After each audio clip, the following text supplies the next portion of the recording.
with people that have a complex issue, you can't cut corners. You have to Right. give very specific interventions and recommendations. And I love sauerkraut. It's very good for you, but And if you have SIBO, yeah, somebody else, like they're going to need like a lot more than that to take care of this SIBO. The sauerkraut isn't just going to make the bacteria disappear out of the small intestine. no. Now, if you've been a fan of the show for a while, you know I'm not a huge fan of doing a ton of testing because a lot of it is subjective and it's difficult to find a practitioner who can read it.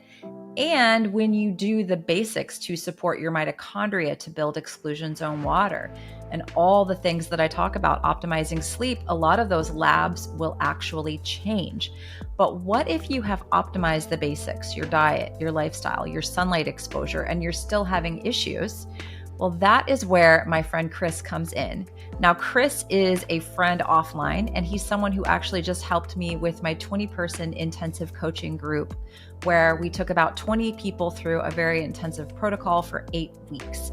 And Chris has quite a compelling story himself. As a child, he was covered in head to toe eczema, was in and out of the hospital with multiple infections, and just really a slave to the medical system. He actually almost went to medical school himself and even took the MCAT, but realized that he was going to fail himself and other people if he didn't help people outside of that system. So I hope you enjoy this episode today with my friend and partner, Chris. He's helping out with, again, a lot of the lab work, a lot of the complex cases that tend to come into my community. And I just think he's a really wonderful person with great morals who actually really, really cares about people. In this episode, we're going to talk about blood work and why you have to be careful about who reads it. We're going to talk about HTMAs. We're going to talk about the Peat diet and even the carnivore diet and issues that we see with all of those things. So make sure you head down to the show notes to follow Chris. If you want to book a one-to-one with him to have him look over your lab work, there's also a link down in the show notes for that. And like I mentioned a few times in the episode, Chris is bouncing in and out of my community, a little bit the larger community, to help people troubleshoot in there as well. So lots of ways to connect with Chris if you enjoy the episode and it resonates with you. Enjoy. A lot of people are quick to talk about the benefits of sunlight, but what gets often missed in the conversation is the benefit of darkness and the importance of protecting yourself from blue and green light after sunset. That is why I choose Viva Rays as my go-to source for protecting my circadian rhythms. You can use the code YOGI to save 15% off at Viva Rays. Now, you may have seen some of these studies popping up. I call them fear mongering about blue blockers not being effective. And that is a partial truth, because when you use blue blockers that are clear or that have not been tested with a spectrometer to actually block what they say they do, they will not protect your circadian rhythms. And they are not catching those key wavelengths that you need to be blocking in order for your body to be able to repair, for you to make melatonin, which is a master antioxidant.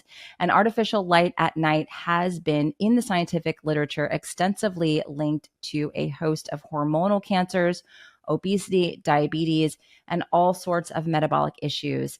That, again, is why I choose Viva Rays as my go-to source for protecting my circadian rhythms to allow my body to get adequate darkness at night. You can use the code YOGI to save 15% over at Viva Rays, and you can actually trust that they block the frequencies of light that they say they do. Thanks to Viva Rays for sponsoring today's podcast. Hello, everybody. Welcome back to the podcast.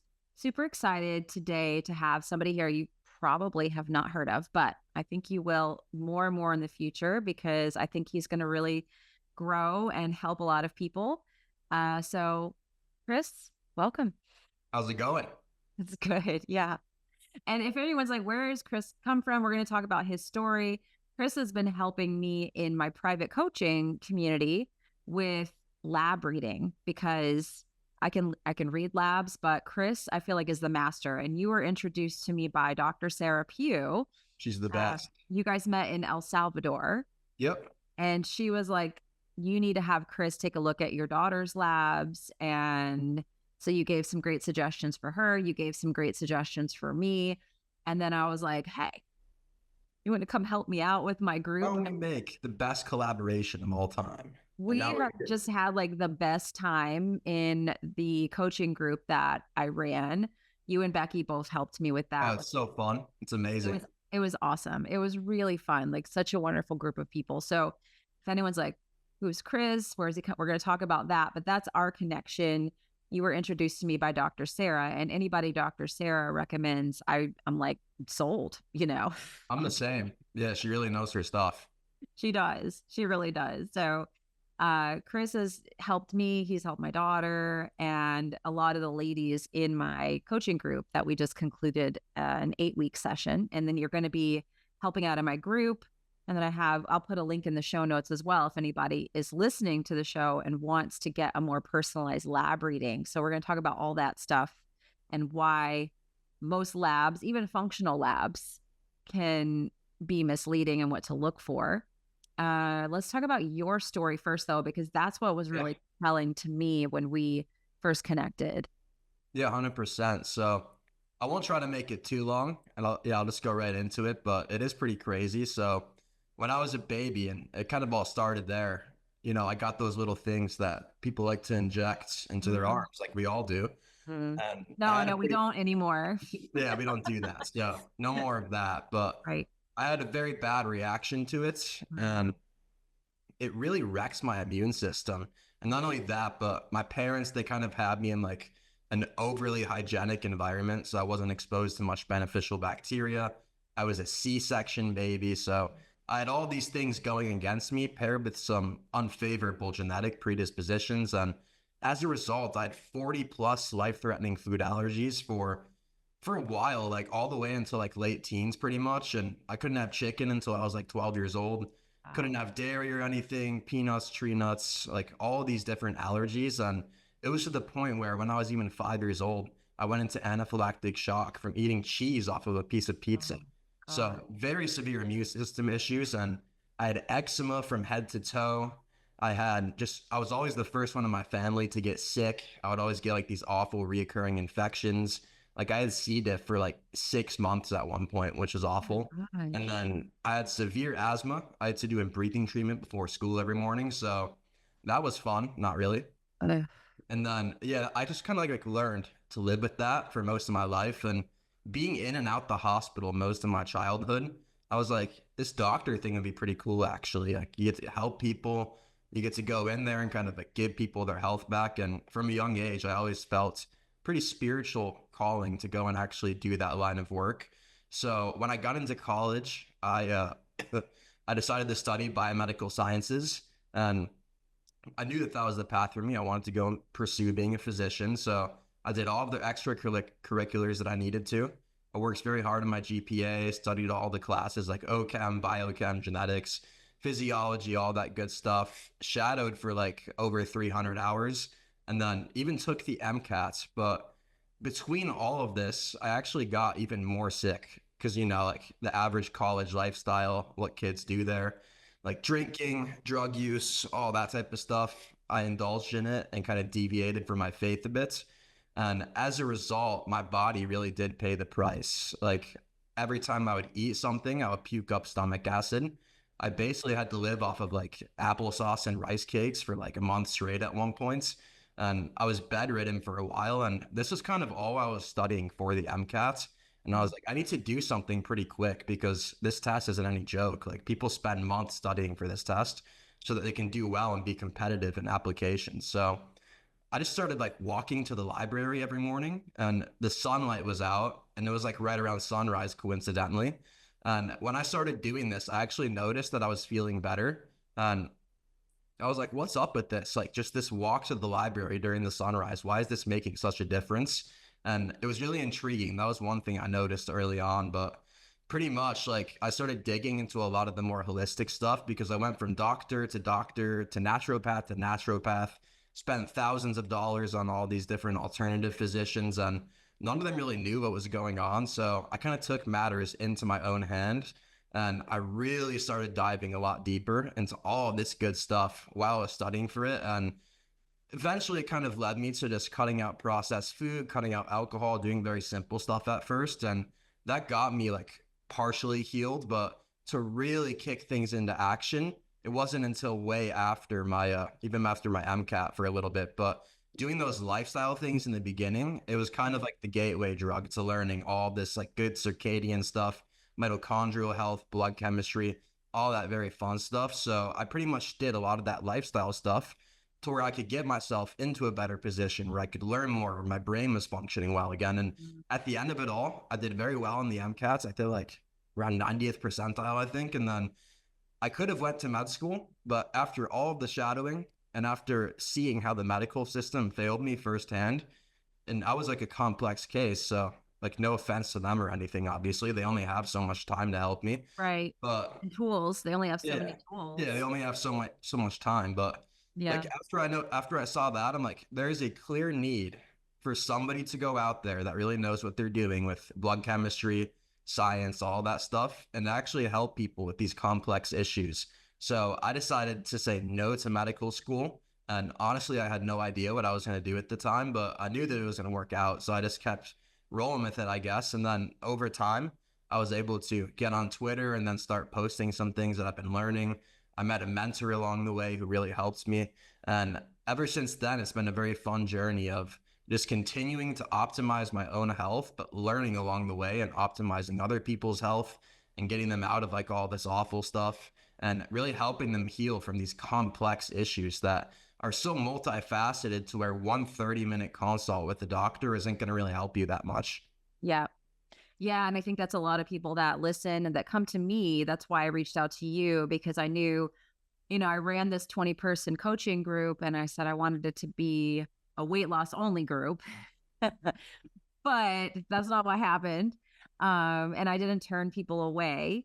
And we had people who, yeah, they need to lose the weight, but there were other issues that we need to look at with their labs. And, you put somebody like that onto a weight loss plan and their adrenals crash and we like, why, And so, there's not help for people out there. And that's one thing that I've learned from doing what I do, having the podcast, having the Instagram and my newsletter list.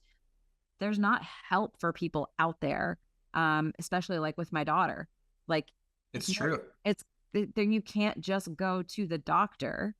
It's a huge problem because what our actual system does is it's aimed to treat populations, not individuals. So it's based on all these standardized reference ranges. It's based on all these standardized interventions. And the idea is that we want to help the population. But when you end up with an individual that has actual needs that are greater than those of the average citizen in our population, you're Yeah. going to end up with a bunch of people that are just going from doctor to Yeah. naturopath to naturopath, and they're not going to get answers. Their issues are going to either plateau or stay worse. And that's why we need people that have obviously been through this system themselves and that Mhm. actually know like how to get deeper and how to look into this stuff at a very high level. Yeah, exactly. Exactly. And, I think functional medicine and alternative medicine is starting to grow more and more and more, but It, there's a lot of it's hard to weed through it, and that's why yes, when I yes. started talking to you, I was like, okay, he's been through it. He actually knows, because we've been through a lot of functional medicine doctors and alternative Dude. practitioners, Oh yeah, and it's just like, no, this is not going to work. And a lot of the that's the people, thing. by the time they get to me, they've been through all of that. And they're like, I've spent so much money, and I'm still not better. So, That's the thing. I have these clients and they're telling me that they were seeing a naturopath beforehand, and like the Mhm. thing is there's a very high skill gap because it's not regulated like modern Right, medicine is. So that's right. one benefit of modern medicine, but since it Yeah, isn't regulated, you can either have an absolutely awful practitioner or yeah. you can have a really good practitioner. You have Mhm. no clue what it's going to be. It's like roulette. Yeah, So pretty much like I had these clients and their physician or another physician, their practitioner was saying, all you need to do is raw sauerkraut and this immune support supplements and maybe some betaine HCl for your stomach acid, and you're going to be all good. And I Mhm. took a look at their blood work and I'm like, no, you're actually going to need a lot more than that. You have like, your blood work is very indicative that you have severe SIBO. You have Mhm. all these other issues. You literally have Gilbert syndrome, and no one's ever told you that you have it. And I found out all these things by looking at their blood work, and I was like, see, this is the issue. They're not assessing enough, and they're using these generalized recommendations that they give to a lot of people to justify how they're dealing with like a busy client load and all these things. And it's a Exactly. big problem. Like with people that have a complex issue, you can't cut corners. You have to Right. give very specific interventions and recommendations. And I love sauerkraut. It's very good for you, but And if you have SIBO, yeah, somebody else, like they're going to need like a lot more than that to take care of this SIBO. The sauerkraut isn't just going to make the bacteria disappear out of the small intestine all no, of a sudden. It really doesn't right? work like that. So, No. yeah, it's a big issue. And this is the case with a lot of different alternative practitioners. And Mhm. that's what you kind of see. So that's why I make it a pretty big effort on my own account to kind of say, like, hey, these things are wrong. Like, this is Mhm. like straight up incorrect. And a lot of people are saying that this is true. And it's a big problem. Yeah, it is a big problem. And again, people are not getting better from it. And the thing that I liked about you and why I kind of shy away from a lot of the functional labs and practitioners is that you actually teach people and talk about how, like doing the basics, right? Yeah. The light protocols, sunlight, Oh, grounding, it's huge. It's your you're foundation. right. And understanding how you can reprogram the mitochondria by doing those simple things. Most functional practitioners are not there yet. I'm hoping that the word gets out there, that more and more of these conversations are had and people are seeing great results from these things. But I've seen SIBO correct from changing meal timing, doing some fasting, becoming circadian aligned. Um, I've seen a lot of things correct. We were talking about HTMAs, which I want to get into that as well, because that's a big Oh, one. yeah. But um, that's one thing that you don't just tell people like, hey, take all these supplements, do all these protocols. You make sure they're doing foundational work first. Yeah, yeah. It's very Yeah. holistic, my process. So Yeah. I'll look into blood chemistry and I'll look into symptomology. That's what I always start with. And I don't like the part of the reason I don't like to hop into HTMA right away or even a Mhm. GI map is I just want to see this little snapshot of what your physiology is telling us right now. So that's why I Mhm. use the blood chemistry because it's a little snapshot in time that Mhm. provides us evidence of what the body is going through and where Mhm. the physiology is at. And then when you're able to kind of pair that with a really good symptom checker and analyze the symptomology, then you can kind of see this is the story of this person's physiology. And Yep. then maybe you can ask like some more informed questions after that. Like, did you do X, Y, or Z in the past? What could have possibly caused this? Is there anything that we need to cut out? Are there any habits that we really need to work on? And then Yep. from there, I'm able to make very precise interventions. And it never just consists of supplements. It's going to consist of fixing your light environments, Mhm. fixing your magnetic environments, learning how to hydrate yourself again, learning how to actually make a diet that works and that's very balanced nutritionally, that Yep. has mineral ratios considered in it already, learning how to figure out your macronutrient splits, learning how to figure out just your circadian protocols in general and adding like there's like 15 things I have people do to kind of optimize their circadian health. And it always Yep. accounts like everyday life, how we can't avoid like that lights at nighttime sometimes. So I'll Mhm. do like all these little things to like kind of help them figure it out and kind of navigate it through life. But that's another big issue. Mhm. A lot of functional medicine practitioners, they won't add every single possible thing that really does need to be like kind of included in there. So like fitness, that's another important thing that I'll add in there.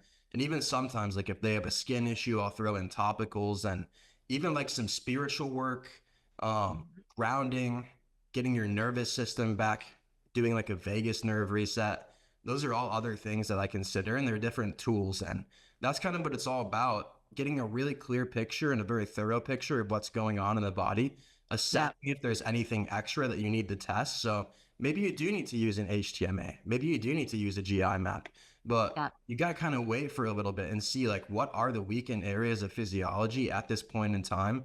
Is there any blood work in the past that I could take a look at? And then from there, you're able to come up with a very nice and evidence based method of healing. And that's what it's all about when you think about holistic health. Holistic health does not mean that it's some sort of alternative health. Mhm. Holistic health means that we are The being full very, picture. yeah, we're looking at the Yep. whole picture, and Yep. every little snippet that we zoom into, we're getting very thorough and we're seeing exactly what we need to adjust and optimize in this picture. And that might even mean like we have to fix this step one, we have to fix Mhm. this step two. maybe even before I can put you on a gut protocol, I have to do like a fat loss phase with you first. Maybe I have to address fatty liver first. Mm-hmm. Maybe there's these other things. And it can be like a stepwise fashion sometimes, the healing journey. And it's what a lot of Yeah. people don't account. So when you kind of like go into there and you look at all this stuff, you got to have a plan and say like, all right, this needs to be step one. We need to take care of this. This needs to Mm-hmm. be step two. This needs to be managed. And honestly, it's kind of like you're making a soup, because if Yep. you throw in one wrong ingredient, if you throw in the wrong ingredients at the wrong times, you're going to have a pretty dang bad soup.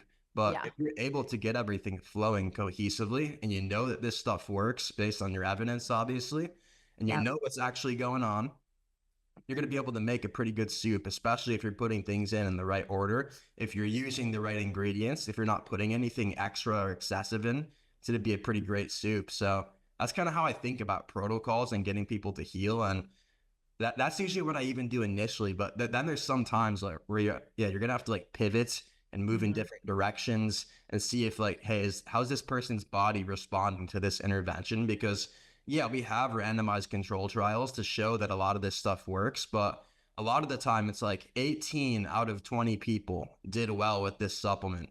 Well, what if this person is like the one or the two people that doesn't Right. do well with the supplement? So that's another Yeah. consideration that I like to think about, because like when you write the protocol and give it out to someone, you never want to guarantee that like they're going to do amazing with every supplements. You definitely Right. want to see what's happening. And the same goes for different interventions. So yeah, that's how I like to think about it. And that's kind of like my philosophy on that type of stuff. Yeah. And I felt like what worked really well in our coaching group is that the flow was, hey, you got to meet with me first. I'm going to sit with you. We're going to have this conversation. I'll create a protocol for you and then you start it, and a lot of the Yeah, women exactly. before they even got to you to look at the labs, they had been doing all the things. Yeah, they're getting the foundations in place. And that's so Right. important, Right. because And then a a lot lot of of them were people, like losing weight, already having progress without, changing anything else. So, yeah, I'll use antimicrobials as an example. Let's say that someone has a gut issue, but let's say their liver enzymes are through the roof and their liver isn't doing too hot. Well, what do you think's going to happen if they have a bacterial overgrowth and you just release a bunch of endotoxins and the ugh, liver is already pretty bad? Well, it's probably yeah, not going to be a very good result. So a right. lot of the time, like you have to do preparation phases and you have to try to do your best to get the body at least closer to homeostasis so that it can focus on this overgrowth so that we can actually get rid of it successfully. Because Mhm. obviously, whenever I take on a client, I say, like, can you show me all of your old protocols that you've ran so I can see what Mhm. you've tried in the past? And a lot of the time, they'll just jump like straight into antimicrobials or antibiotics. And Mhm. not only do they nuke their good bacteria, Right. they're That's a also problem. putting a lot of strain on their detoxification systems in the liver.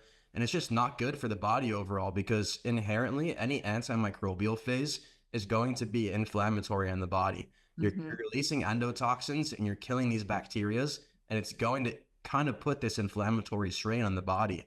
So, preparing beforehand is a non negotiable if you're going to run an antimicrobial phase. And that's why, with a lot of clients, I'll be like, all right, let's wait like 6 weeks before you even tried this antimicrobial phase. And Yeah. let's just focus on the lifestyle stuff. Let's reset your leptin. Let's get your metabolic health back in order. Let's actually look at like, how can we support your liver? Is your Yes. gallbladder and fat digestion good? How's all of this stuff going? Like, what can we do to fix this in the meantime so that we can get the body doing better again, so that it's not like focusing on all these different things that it needs to fix at once. And then Right. you can just focus on the bacteria, and you can focus on anything you need to do after that. And it's a lot easier. Yeah, definitely.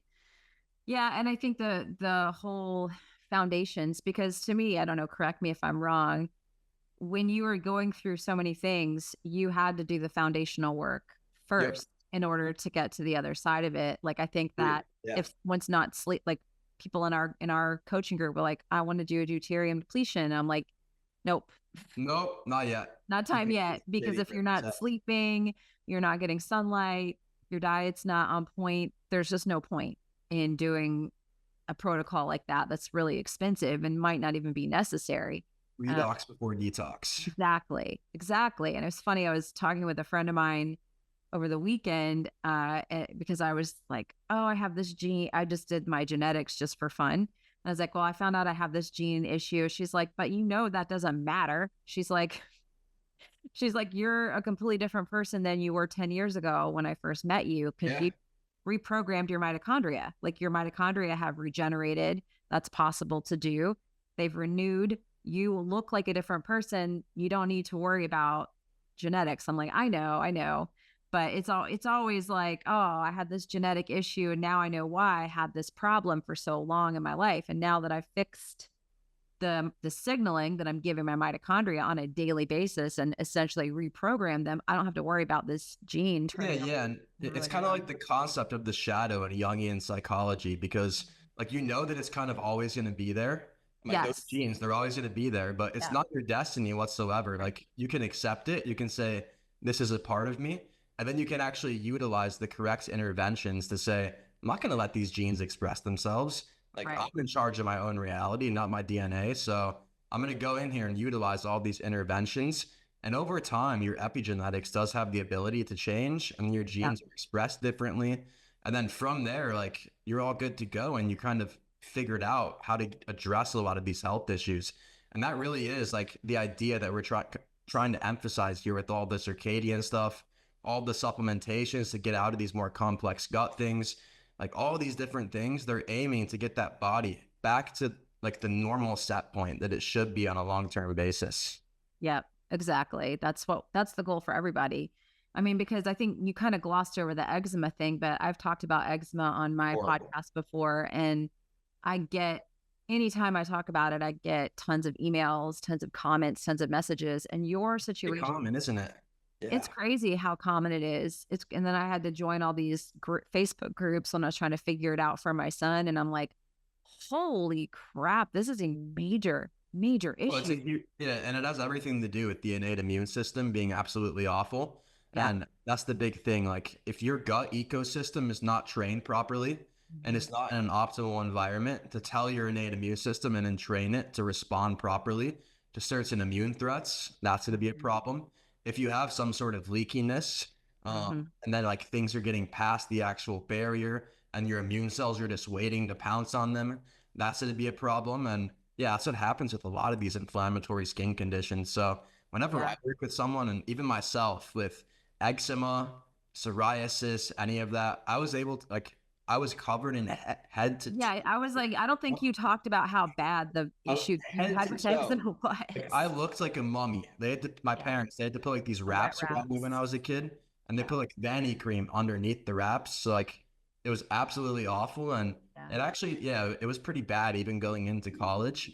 And the way that I fixed that was it wasn't anything directly on my skin, actually. Right. It was It's the gut. resolving my guts and getting Yeah, the sun stuff on points and yeah, getting my vitamin D status back to where it needs to be, yeah. getting a nice tan. All of these different things are what made it go away over time. And one thing that I can't understate enough is getting the fermented foods in and actually regrowing different things like bifidobacterium. That's Mhm. really important for your immune system.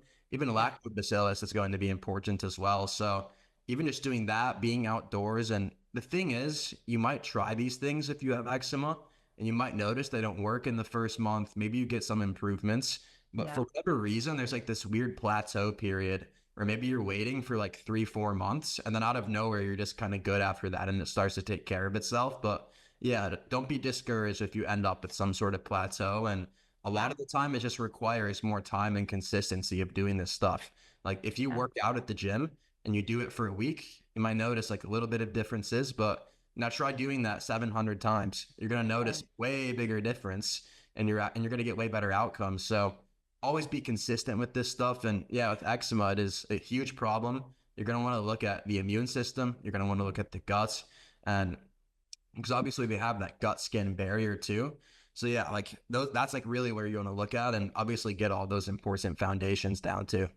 Yeah, absolutely. I think that's what's so important is the foundations that we keep talking about it. But yeah, for kids who have eczema, I think that's incredibly, incredibly important. And that's what I appreciated about our holistic pediatrician, Dr. Temple, who I still have to, I'm going to talk, I have an appointment with her tomorrow. So I'm going to be like, all right, it's time for you to come on my podcast because we've been talking about it for the last 6 months of bringing her Yeah. on. But with my son, it's like she worked really hard to optimize all these things for him before we tried uva ursi, which is like a pretty Oh, that's a good one. Yeah, yeah. And he can't even tolerate, because I don't want anyone to like listen to this and be like, oh, I'm going to try uva ursi. Like, do not. Please don't. he can literally only tolerate 1/5 of a drop of this stuff. Like It's one. potent. Yeah, it's very potent. And that's why I have people do build-up phases and Yeah. preparation phases. And Yeah. that's why I'll use certain peptides to even restore the gut lining if I see that it's a problem. I'll do things to upregulate pannate cell production and intestinal stem cell production. Because if your gut lining is compromised, then you start this stuff, it can do more harm than good. It can take away more beneficial bacteria. So there is like the thing is with being a practitioner, it's not just a science. There's an art to it too. And that only comes from having a lot of experience and having a lot of good results with people as well. So really looking into that stuff and kind of blending the art and the science, I find, is really important for kind of getting a better grip on all this stuff. Definitely. I would love to go back. So that's eczema, and that's something that you've overcome. And the allergies too. Cause that was another thing that was terrifying with my son, is the allergies, which he doesn't like. He's been getting into stuff and I'm like, oh my God. And he's been okay. Like, he got into some peanuts. My husband had this disgusting peanut butter bar thing and he was okay. I was like, let me see the ingredients. It's like peanuts, milk, like everything that he was quote unquote anaphylactic to, he had. Yes. So I have okay. a good story on this one. Yeah. So when I was younger, and obviously like sesame, that was a very bad one of mine. Dairy was a very bad one. Peanuts, I had 40 plus. So like, I don't want to go over every single one, but I had quite a bit. Now I have like 5 left, but they've all dropped quite a bit. And now I kind of see like what you have to do and what, like how to kind of like get in the groove of fixing that stuff. But pretty much when I had the sesame, like it was in like this bread and it was blended in and I had no clue. And my throat was like a little itchy afterwards and that was about it. And we called afterwards and they were like, oh, there's a ton of sesame in that bread. But doctors beforehand, they told me like, you will die if you eat sesame. You will go into anaphylaxis immediately. You have a severe allergy to it. And please don't try this at home because it's like life and death with all this stuff. But I tried it and I called my allergist and I went to see him. And this is when I was pretty young, but he was like, he pretty much had nothing good to say. He was like, oh no, that's just like some false positive. Don't even worry about it. Just never have it again. It's actually very unlikely that you're going to heal from this stuff. And then I ended up outgrowing like another 10 allergies after he said that to me. So yeah, a lot of these, and that's another issue that we could get into probably on like an entirely different conversation, but it's like with kids with allergies from a young age, they just try to invoke this fear into the parents, into the kids, and they try to make it seem like they're not going to outgrow it. And I get it. Like, you have to teach the kid that like they are going to die if they eat something wrong. But you have to tell them like, and you have to give them the hope and say like, hey, you can actually heal from this at some point, even if we don't know the answer. That's the issue, because you're telling kids from a young age that they're never going to be able to have something. They're going to believe. Yeah, they believe it. I feel like the somatic piece of illness is so far overlooked, and that's the quantum biologic issue aspect of things. Is like, how are we programming the water in the body to behave? How are we impacting that? And when we tell a child that, you know, we give a child a diagnosis, you have this, and this is your life sentence, like, how is that affecting them through their lifetime? And exactly, you're telling them their destiny, even though you don't know it. Right. Exactly. Yeah. The allergy is a scary thing. But I think for us, I don't know if you've ever done LDA before, but that I think was really a big part of helping him clear up, along with all the other foundational work. Really? Yeah. You know, it's like really. Have you heard of LDA before? No. Oh gosh. Yeah. What's the full name? Let me see if I can pull it off of Dr. Temple's site. LDA, Dr. Temple. I'll send you the everyone's like, what is she doing? Yeah, I might know the whole name. She's got it on her website. She has a blog about it, because that's why we started going up to Charlotte to see Dr. Temple, was LDA therapy. Here, I'll send it to you in WhatsApp. Chris and I have an ongoing WhatsApp thread. Oh, it's incredible. and you're on there with Becky, my other group coach, and Yeah, we're it's incredible. it's a lot. Yeah, I just sent you Yeah. the blog post on WhatsApp, but Yeah, I'm gonna give that a look for sure. I know that you know what's really links to allergies? hmm. Biofilms. And like you Ah. could think about biofilms, like you know when you look at your shower head, it's Mm-hmm. like that gross community around it, and it's like a little green. Well, it's a biofilm, and it's like this big community of bacteria. And interestingly enough, they can communicate with each other at the quantum level via something called quorum sensing, which is pretty dang cool. Yeah. They'll Well, these biofilms, they can actually release different allergens and histamines and even spike Ah. protein. So Mhm. yeah, they're huge problems. And pretty much like if you have like this long-term gut issue, this long-term allergy issue, you might notice that if you take a good biofilm disruptor like interferase plus or the Kirkman one, that you have like a really horrible reaction to it where you're like, Mhm. what is happening?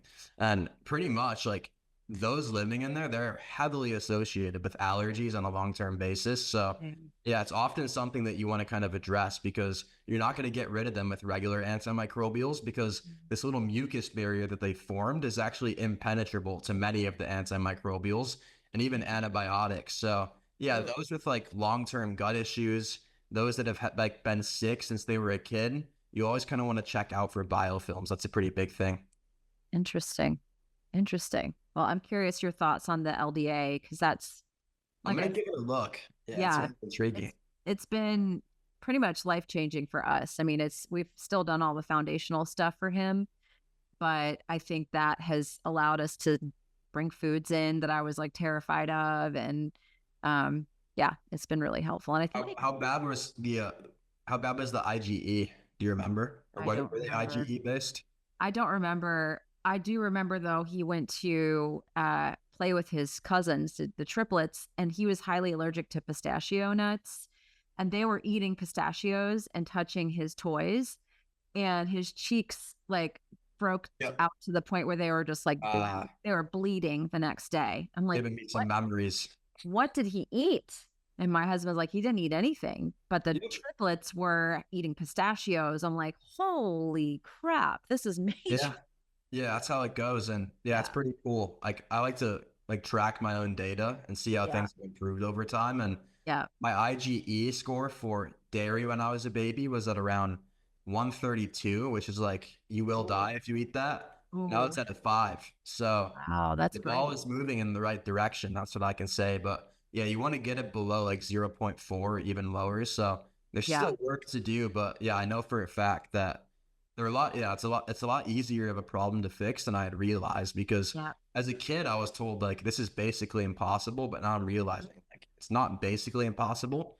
Pretty difficult to pull off. And you have to be very careful every step of the way. And there's a Yeah. lot that needs to go into it. You really need to know your stuff. But Yeah. over time, like it is very possible. And why would you not want to pursue something if you know that the option and the hope of obviously getting over that is out there?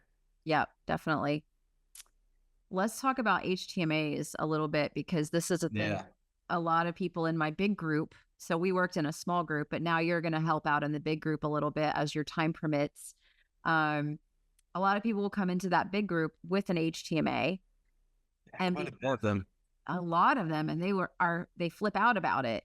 And because number one, they don't necessarily know how to read them. And number two, or they've been to a practitioner who doesn't know how to read them.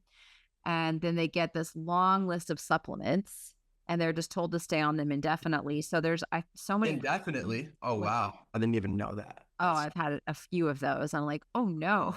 See, this goes back to like the skill gap thing. Like Right. sometimes you have not very good practitioners, sometimes you have really good ones. And Right. it goes back to that because like the idea is that if you don't need to take a lot of these supplements and you can get it via your diet and sunlight and Right. grounding and get in sleeping well, like you shouldn't be taking them. And Right. with every client that I work with, the goal is to get them off of a lot of those subs eventually. So Definitely. yeah, it's really interesting to know. Yeah.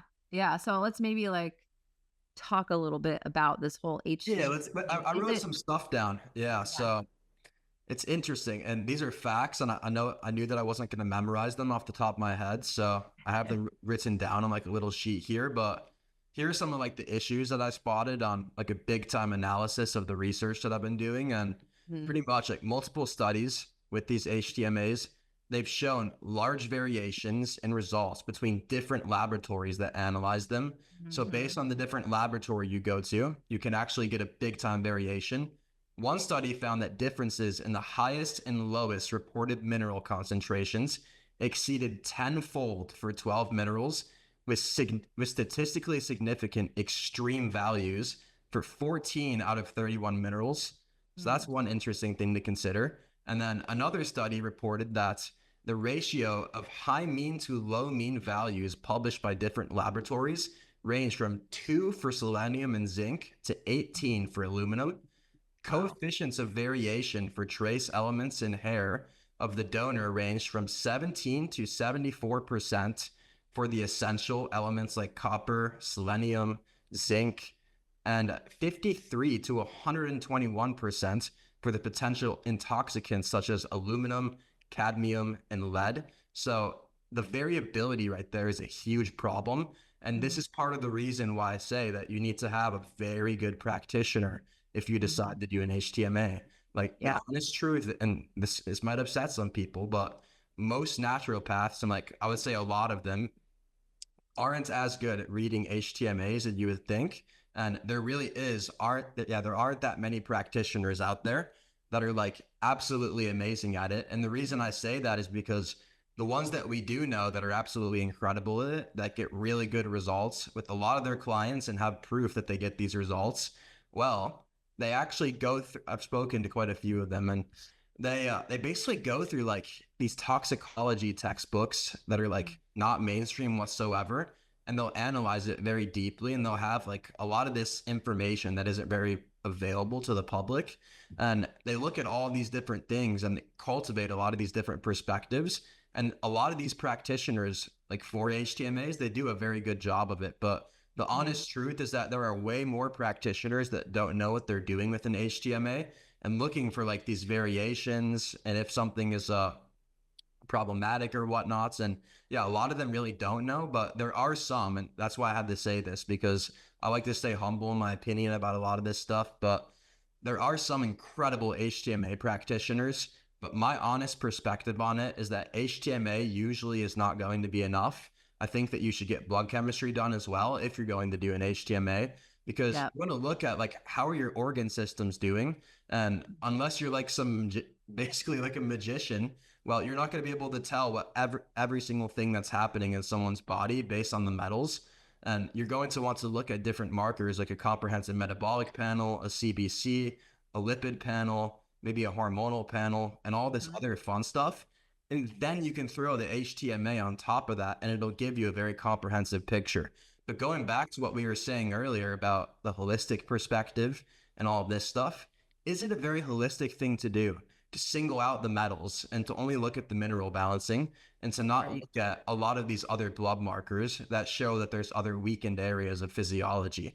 Like I'm all for mineral balancing. I think it's an important thing, but two things, it needs to be done right, and we need to see if there's any other weakened areas of physiology that actually need to be addressed. And kind of going back to the HTMA thing, there's also like fairly little consensus on how consistent the sample preparation is. And like washing procedure, does the person have to wash their hair in a specific way before doing so? Are there Right. contaminants in their hair? So like obviously if they're doing this test at home, we can't be as certain that they're actually doing all of the procedures and preparations correctly. So Yeah. if you are ordering an HTMA, like be really adamant about doing the procedures correctly, and make sure like there isn't any crap on your hair obviously as well and all that stuff. And then Yeah. I guess with all this being said though, like we do know that aluminum, it's a problem. It's been associated with autism, Alzheimer's disease, all these other things. We know Mhm. that cadmium, lead, a lot of these other heavy metals, they're very problematic. So I'm not saying that HTMAs are bad, and I'm not saying that heavy metals aren't a big issue. What I am saying is that we want to look at the full picture. So if the metals are one issue, you write that down and you say, what are the other things that are going on here? And Mhm. what's upstream of each other here in this like kind of big picture? And then from Yeah. there, you're able to form that plan where you're like, step one, take care of this, maybe take care of this at the same time. Step two, take care of this. We go here. And it's a lot easier to actually manage. But I guess Yeah, I wouldn't put as much emphasis on the HTMAs unless you're working with a very good practitioner that like basically makes it their career to understand this stuff and Yeah. is getting as deep as possible into it, because HTMA, I think that that's an art and a science to it as well.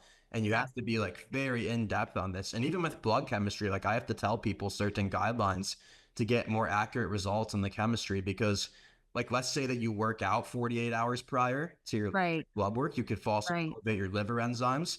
Let's say you're having issues with dehydration, you can falsely elevate your red blood cell counts. Let's say you're having Fasting too issues. long. Yeah, let's say you're fasting too long, your iron markers can get dysregulated. Like all these problems can happen. And that's part of the reason why you need a good practitioner as well to guide you through that and tell Yeah. you to get the most accurate results. Yep, definitely. Yeah, you absolutely do. And it's all like with the, and don't try to read your HTMA yourself. Please don't. And It's don't do it confusing. without, number one, don't try to read it yourself. And number two, don't do it without blood work, because it Yes. doesn't tell the full picture. And a lot of people say, "Oh, Yes. my calcium is super high." I'm like, That's "Guys, another thing. Like, if your it's minerals are out of balance, have you considered that you're not digesting things properly? That's correct." another There's big thing. You that want to look at, issue. yeah, you want to look at the blood chemistry and be like, are there any markers that point towards low stomach acid? How do you Right. feel after you're eating meat? Like, do you feel heavy? Are you belching quite a bit? Do you feel like excessively full? Do you have an aversion to certain foods? You want to look Yeah. at these different things too. And even from the symptoms, like you're obviously going to want to see like, is there anything else going on in my physiology to where if I do the mineral balancing, that it's going to cause the problem to come right back? Is my liver Mhm. messed up? Is Yes. my gallbladder messed up? Am I digesting fat soluble vitamins correctly? Am I getting like sufficient amounts of DHA, EPA, good fatty acids? It's a huge thing. And is your Mhm. are your mitochondria working? Like that's like the big Right. That's a one. baseline. That's like the biggest Baseline. one. Like if your Yep. mitochondria suck, your life will suck. So you Yep. really want to see like all of these other things. And that's why we do this stuff holistically. That's why we Mhm. don't just look at one thing. So yeah, like Right. HTMA, mold, parasites, they're all big topics and they always come up. Yes. Thing is, people like to paint the villain because when you're dealing Mhm. with it, I've been through it myself. I know how it is to be pretty sick. Like Yeah. you want to paint the villain and say, what is this one thing that is bringing me so Parasites. much displeasure? It has to be the parasites. Mhm. It has to be the mold. Well, what if Mhm. it's both?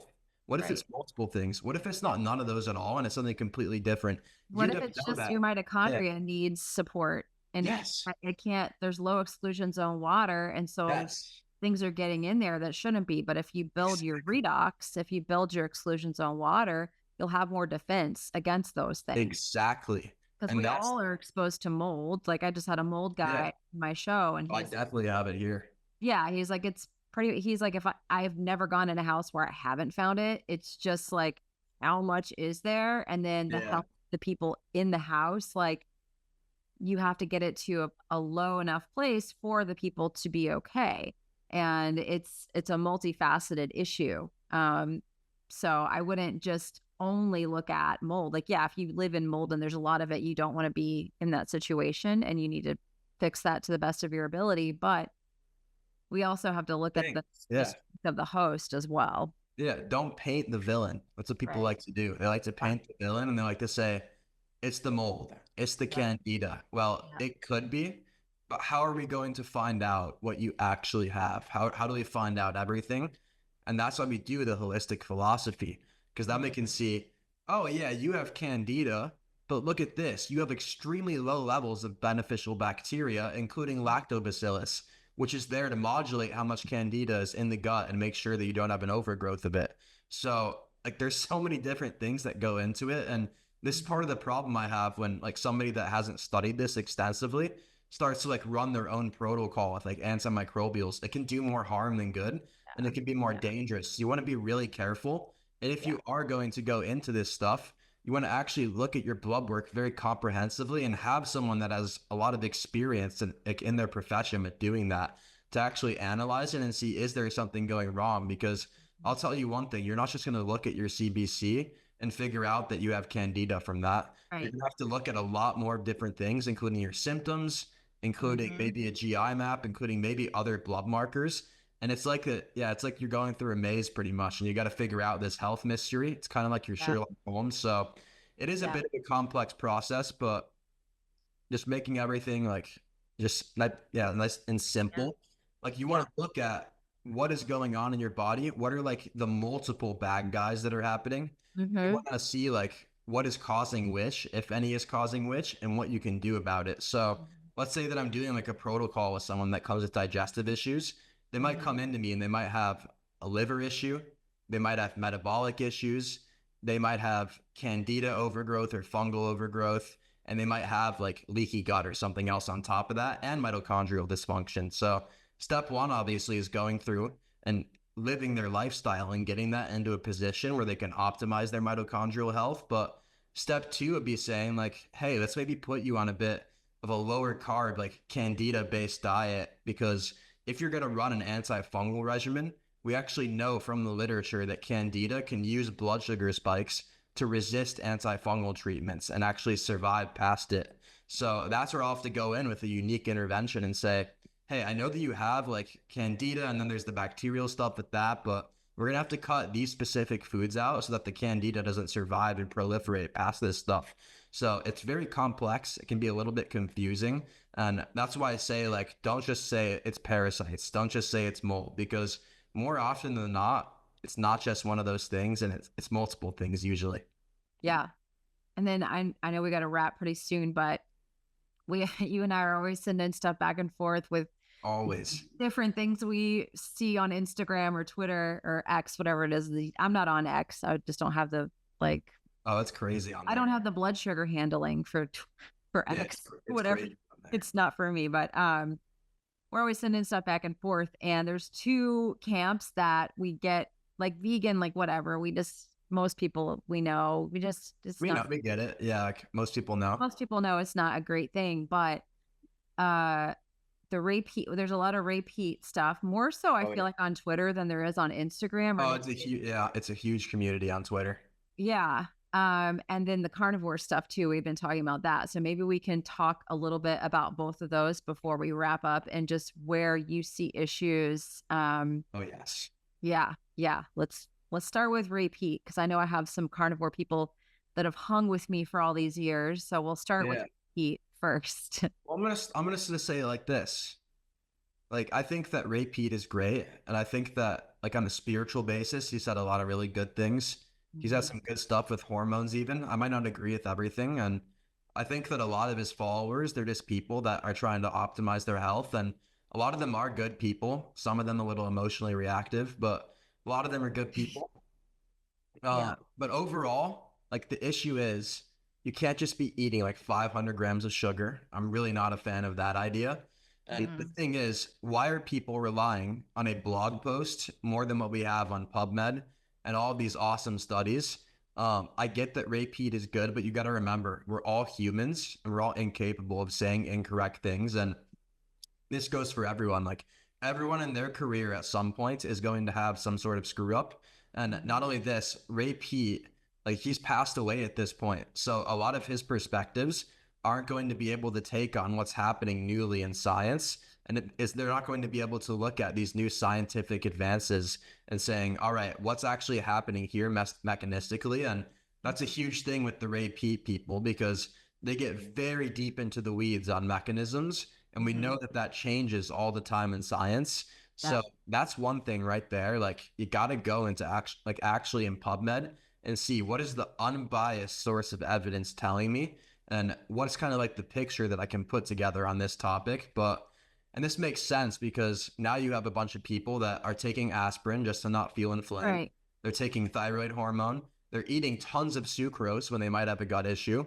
There's one Right. person, I'm not going to name her in particular, but she can't even tolerate starches from the looks of reading her tweets. And she says to eat like cotton candy and a bunch of like, I'm not joking. She says to eat like, she calls it the princess fairy diets. She says to eat a bunch of cotton candy and all this stuff, and that it's going to upregulate your metabolic function. And it's quite the Oh. issue if you ask me, because imagine somebody with like an HbA1c of Oh yeah, it's 6.2 already comes in high. and starts following that diet, saying that it's going to make them effortlessly lose weight. It's not going to be very good for their health. and it's actually dangerous. And Yeah. honestly, I wish the person that wrote all that stuff would take it down and actually kind of get over their own ego and admit that they're wrong in this case, because, or at least include the nuance if you have an argument towards this, because it's a big problem telling people to eat excessive amounts of sugar. I'm a Yeah. big fan of balance. I'm a big fan of keeping things in between. I like fiber. I like eating vegetables. I like eating fruits. I like Yeah. even eating like potatoes and yams and that type of stuff. What I Yeah. don't like is eating excessive amounts of sugar and then Right. using things like aspirin to get rid of the inflammation that honestly stems from that. And I obviously don't like how, like, there's some really good Ray Peat based accounts, like Analyze and Optimize is one of them. I really like them, and yeah, they're pretty good friends to me. Love those guys. But like, they'll talk about the importance of sunlight and getting light Yeah. in your That's skin. what I feel like a lot of the repeat stuff is missing, is that Yes. you're not taking a look at the impact of light on the mitochondria. And so you're missing the whole picture if you think you need T3 or you need aspirin. Like, Yes. Exactly. Like the yeah. entire thing is, like, their entire concept, like, of this movement is about energetics. Yeah. How are you going to talk about energetics Mhm. without being very advanced and educated in the mitochondria? Like, Yeah. that is literally the foundation of our cellular respiration. And we need those. Like, when you do Right. glycolysis outside of the mitochondria, you make 2 to 4 ATP molecules. When you do oxidative phosphorylation in the mitochondria, you make 32 to 36 ATP molecules. And obviously, ATP is our body's energy currency. The more you make that, the better your energetics are. And it's really important. So, Yeah. want your mitochondria working effectively to actually produce this energy. And you want your easy water all good, because that's like the most epic communication network of all time in the body. You want all these other awesome things going on. Yeah. You really want to optimize the mitochondrial health. And it honestly makes sense that Ray Peat's perspective didn't talk about the mitochondria as much, because mitochondrial research is, it's like a newer development in research almost. It's like only now we're starting to figure out all of these studies, and we're still learning as we go about a lot of this stuff. Yeah. So yeah, that's the one thing. Like, a lot of Peters, I love them, and I think that they're pretty good people, a lot of them, but I do disagree with a lot of like the excessive amounts of sugar, Yeah. and especially like cane sugar and refined sucrose. I think that that's crap. I'm Yeah. not going to hold back on that one. I think you should just be getting it from like fruits, maybe fruit juice with a fiber source, but not a big fan of like just doing excessive amounts of sugar. And No. the other thing is, if you're going to eat higher in carbs, you want to make sure that your insulin sensitivity is great. Right. And you also Right. want to make sure that you're burning off the carbs and moving. Right. Exactly. I agree. And I've gotten so many people that got into the repeat stuff. They came to me because they were promised that it was going to fix their metabolism. They were like, oh, I've damaged my metabolism. I've damaged my hormones. And so I'm going to Many do, such cases. right. I'm going to do the repeat thing. And then they gain 40, 50 pounds. And then it's the wildest thing in the world. I don't know if you've ever come across this before, but they'll tell people that they need to gain a safety weight to be okay with gaining weight, because you're going to fix your hormones. And one practitioner is telling people that it's okay to gain up to 90 pounds while your hormones are correcting. And I'm like, That's garbage. what? That's What? garbage. Like, that's like, I don't want to be too out of pocket here, but that's garbage. That's absolutely awful. I curse sometimes on the show. So Always going to be, yeah, that's just not good. Like, that's that's just curse word unacceptable. worthy. I'm like, no, that's not You what do you not want that to happen. Like, that is No. that it's not even like you're taking one step back to move 2 steps forward at that point. No. It's like you're taking 20 steps back to move another 5 steps back. Like, Right. it's just stupid. Don't do that. Correct. Yeah. I've gotten people that did that. And not only did they not fix their hormones, but now they have fatty liver. I'm like, yeah. No, yes. I read someone's blog work one time, and they were eating like way too many carbs, and they were doing it like they were doing the Ray P thing, but I think they were doing it wrong. Mm. And their liver enzymes were like literally so high. They were through the roof. It was actually bad. And their triglycerides were through the roof. It was a big issue. So yeah, it can do more harm than good. And like, you want to be really cautious when researching these things. Like, I don't know what it is, but people hate just going on PubMed and looking at the studies themselves. They Oh, would I rather know. listen to like, like a blog article. And there's a lot of good blog articles, but I always encourage people like go on PubMed and make sure that the person's blog you're reading, make sure they're citing the references as well. And Right. And then go look at those references, because that's what I yeah, try to because do. we're all on like these journeys and we're Yeah. decentralized and we're learning this stuff ourselves. So it is Yeah. important to just kind of like internalize it and believe it yourself. And Yeah. yeah, that's where I'm at with that. Yeah. Agreed. It's wild. Should we You talk gotta about the our carny friends? our carnivore friends. Yeah. Yes. Let's I want to hear your take on this. So I think that I've done carnivore before, and I think that with a lot of clients, if their gut is really screwed up and they have severe That's inflammation, why I did it. it does a Yeah. great job of getting rid of that. Like, Yeah. great job. But what you got to understand is that it'll actually crash your thyroid hormones if you do it for an extended period of time. And I've had several clients come from another person who's pretty big on social media. She will not be named, but they've come from her program that turns their metabolism into a Ferrari engine, supposedly. And they start losing all of their hair. They We start had having issues 4 of digesting those fats. in our 20-person group, by the way. 4. Many such cases. Yeah, that's what happens when you don't let your ego get out of the way. Right. But I guess what happens is they tank their hormones, they tank their thyroid, they start losing their hair, they Mhm. start losing their ability to start losing fat quickly again. They They can't go start to the bathroom. yeah, they can't go to the bathroom. They're not detoxifying properly. Right. They're not feeding their gut bacteria with the prebiotic fiber that's necessary for it. So they can end up with microbial imbalances over time if they're not doing it right. Like if you're just eating a steak every day and you're not doing anything else, I'd really like to see what your GI map comes back like. Um, and yeah, there's someone who shared on their Instagram the other day how they only had one bowel movement the entire week. And You how said good that to me, and I was like, and it was a really big really influencer. big accounts. And like the thing is, we live in America. People love convenience. So if they hear like if I run this diet, all my issues are gonna go away and I Right. lose a bunch of weight really Right. fast, they're Right. gonna hop on that as fast as they would say yes to Ozempic. Like Right. that's just the reality of it. So Right. it's arguably like one of the more dangerous movements on the internet if Yeah. spoken about improperly. There are good practitioners that Yeah. use it correctly, and yeah, that's the thing. Right. Like if someone has a severe gut issue and they can't tolerate anything, then yeah, I'm gonna use it. If somebody is like getting inflamed from everything they eat, then Yes. we can consider using that. But Yeah.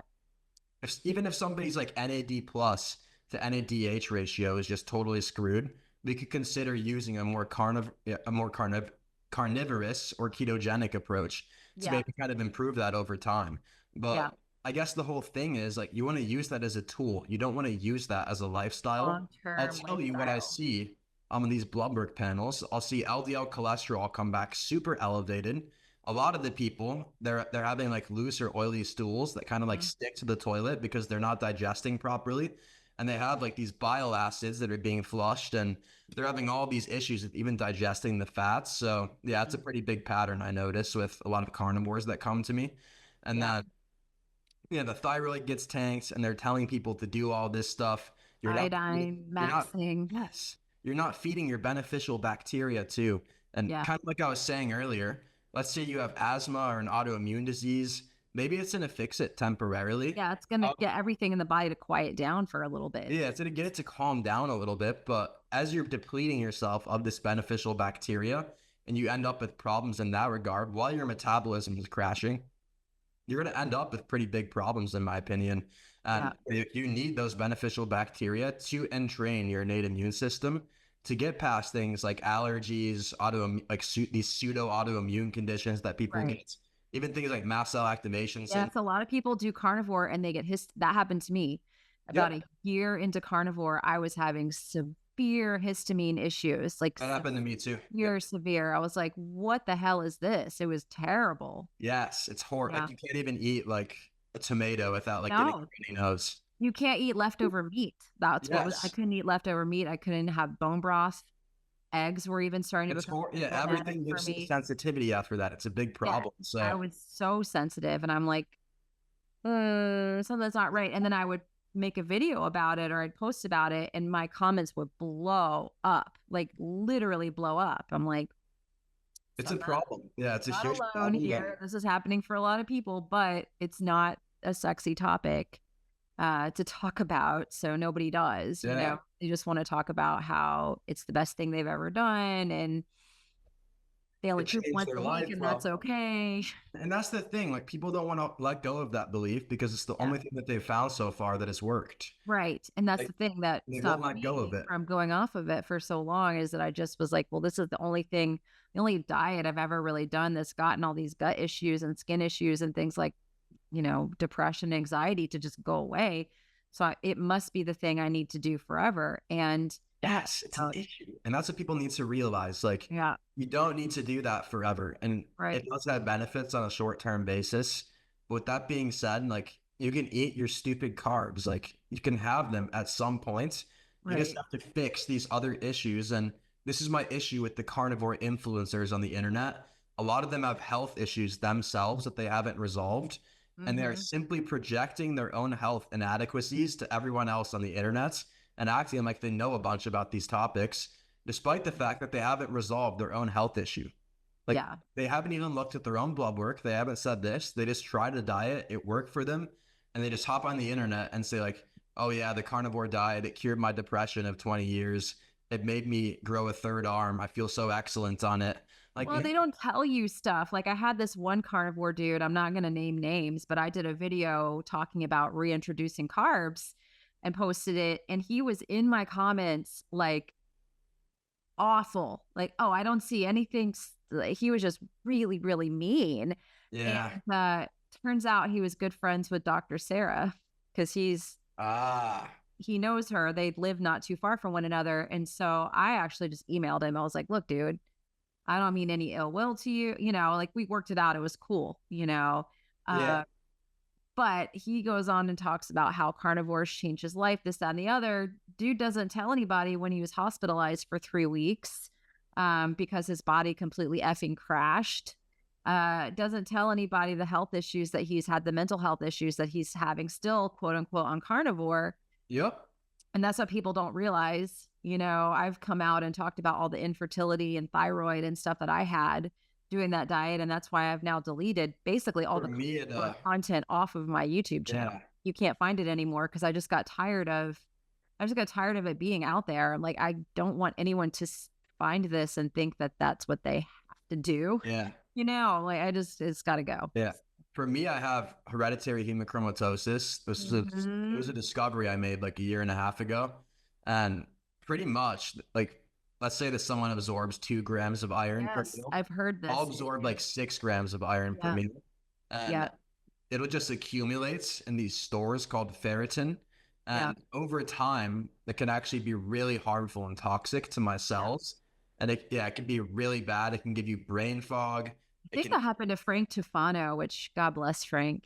I buy his stuff all the time. I haven't even, I had to quit watching Frank a few years ago because he just it's too much drama for my little heart to take.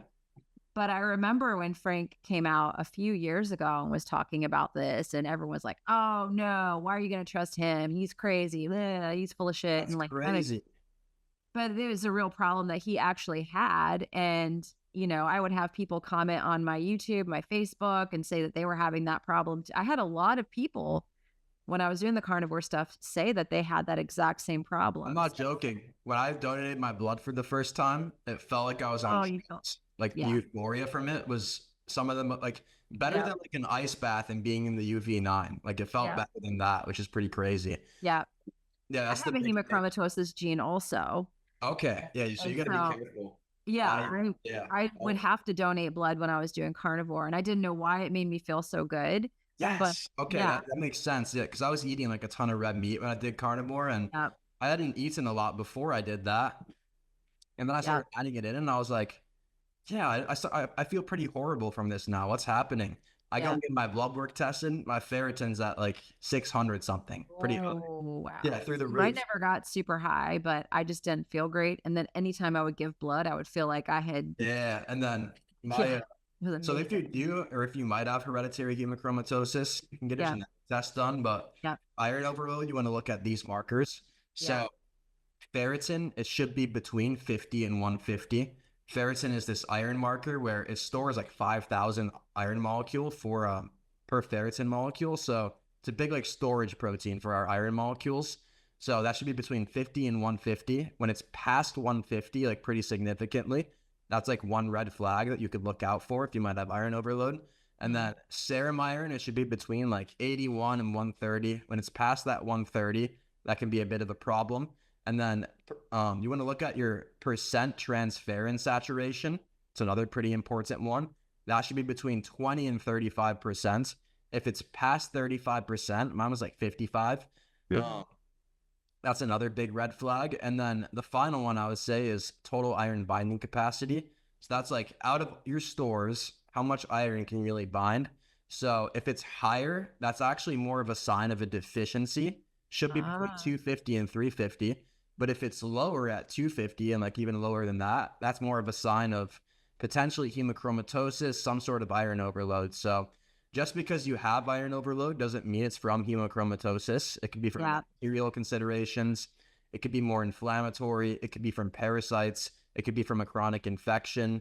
So that's a big thing. You want to kind of assess like what could be causing that. And getting the hemochromatosis genetic test is always good because then you can rule that one out at least.